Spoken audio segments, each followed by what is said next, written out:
Hello everyone, welcome to Parul physics KV. आज हम इस वीडियो में कुछ एक्सप्रेशंस डिराइव करेंगे related to the motion of the charge particle within the cyclotron. First of all, जब हमारा चार्ज पार्टिकल एक मैग्नेटिक फील्ड के अंदर एंटर करता है and it follows a circular path, उस सर्कुलर पाथ की रेडियस क्या होगी? Will try to find the expression. Now उसके लिए we already know that the force, magnetic force experienced by this charged particle will provide the necessary centripetal force ताकि वो charge particle एक circular path में move कर सके। Now centripetal force is given by mv square upon r, where v is the velocity of that charged particle, m is the mass and r is the radius of that circular path. It is equal to magnetic force which is equal to qvb. यहाँ पर sine theta is 90 degree. Why? क्योंकि velocity is perpendicular to the magnetic field. So here 1v gets cancelled and I get r is equal to mv upon qb. This is the formula for the radius of the circular path followed by this charge particle when it enters the magnetic field. इसका मतलब है कि अगर हम इस reason में magnetic field बढ़ा दें तो हमारा जो पाथ है, जो सर्कुलर पाथ है, उसकी रेडियस कम हो जाएगी। इसका मतलब है वो पार्टिकल अब सेम मैग्नेटिक फील्ड में ज्यादा नंबर ऑफ राउंड्स लगाएगा।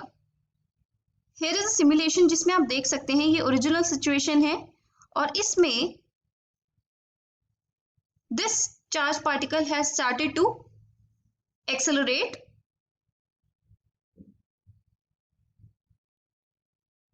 like this, and after some time it is going to exit the cyclotron. Now let me take a different scenario when the magnetic field is doubled. Now if the charged particle starts moving, देखो इसके अंदर वो ज्यादा जल्दी turns ले रहा है, यानी कि जो सर्कुलर पाथ्स है उनकी रेडियस अब कम हो गई है because of increasing the magnetic field. तो ये जो इलेक्ट्रिक फील्ड है बीच में, अब इसको ये ज्यादा नंबर ऑफ टाइम्स क्रॉस कर पा रहा है, जिसकी वजह से इसकी स्पीड जो है हम काफी ज्यादा अब बढ़ा सकते हैं क्योंकि उस सेम इलेक्ट्रिक फील्ड को मोर नंबर ऑफ टाइम्स क्रॉस कर रहा है। And now after gaining certain high energy it will exit the cyclotron.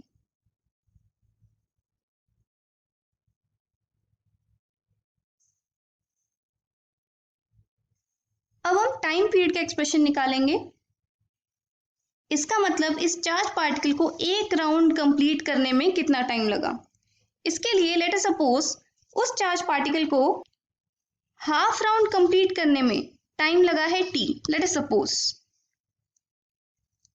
then the value of small t will be equal to pi r, that is the half circumference जो उसको एक d में travel करने में लगा, divided by the speed with which it was traveling.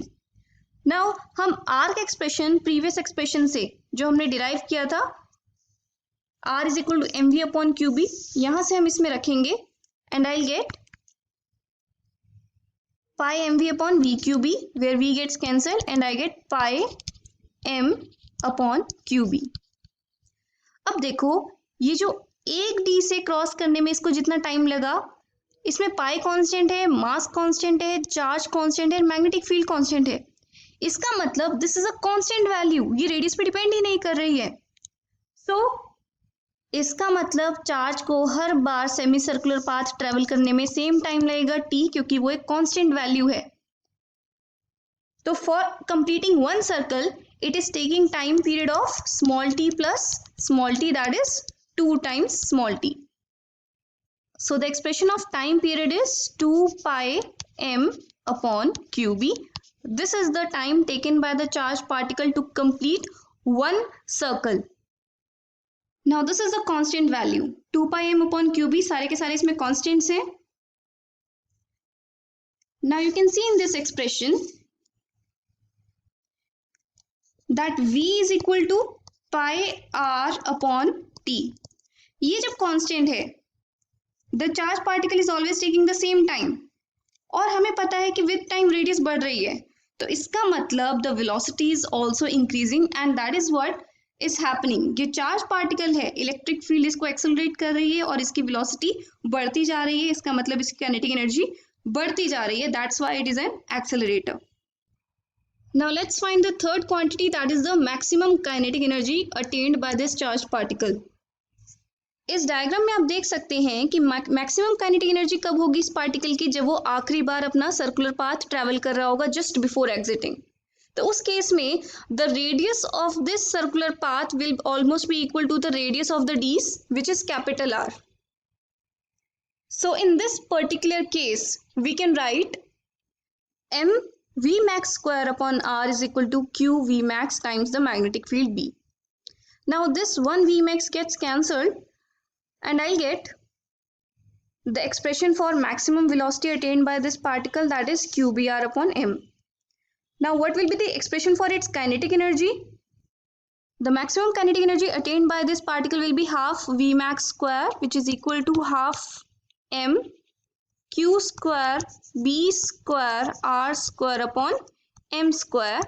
So I get this expression. ये उस charge particle की मैक्सिमम काइनेटिक एनर्जी है जो हमने प्रोवाइड करी है थ्रू दिस साइक्लोट्रॉन।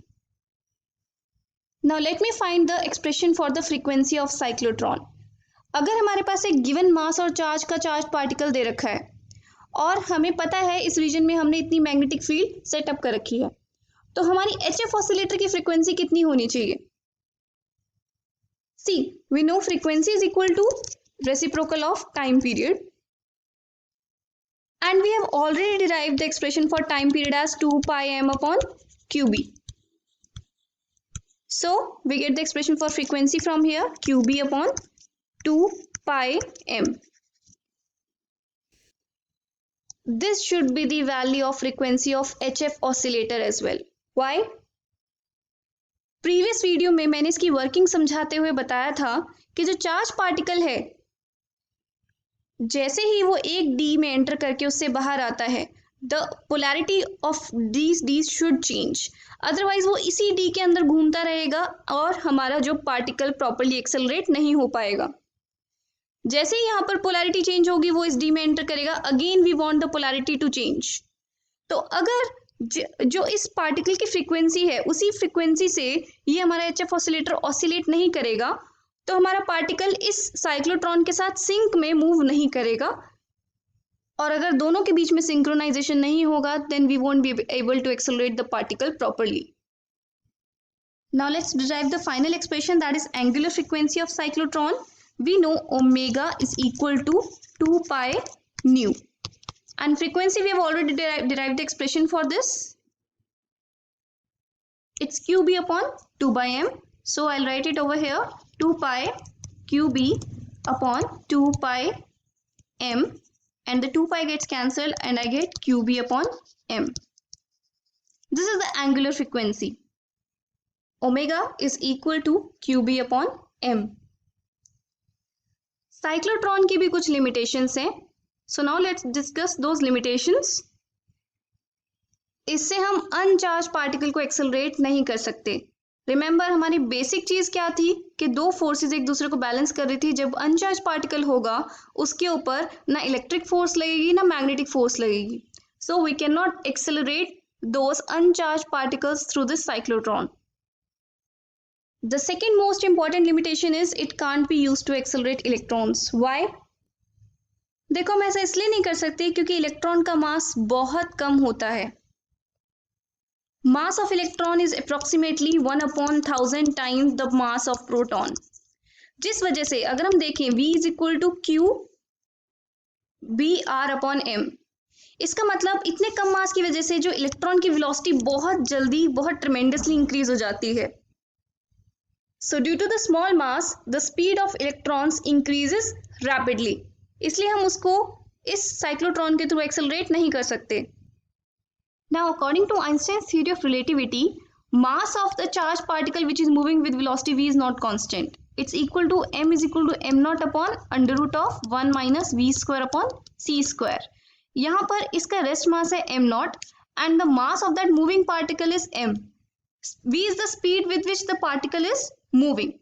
Now जैसे से speed बढ़ेगी and it will be comparable to the speed of light, in that case the mass increases tremendously. तो हमारा रेस्ट मास से मूविंग मास ज्यादा होता है.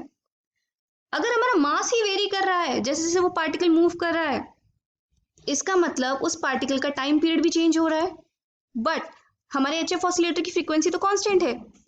तो due to the quick relativistic variation in the mass of the electron gets out of step with the oscillating electric field. वो उससे sink ही नहीं कर पाएगा, जिसकी वजह से हम उसको एक्सेलरेट नहीं कर पाएंगे. तो सारी की सारी प्रॉब्लम इलेक्ट्रॉन्स के साथ कहाँ एसोसिएटेड है? उसके मास से एसोसिएटेड है. So these are the limitations of cyclotron, and here the topic of cyclotron ends. I hope everything is clear to you. That's all for now.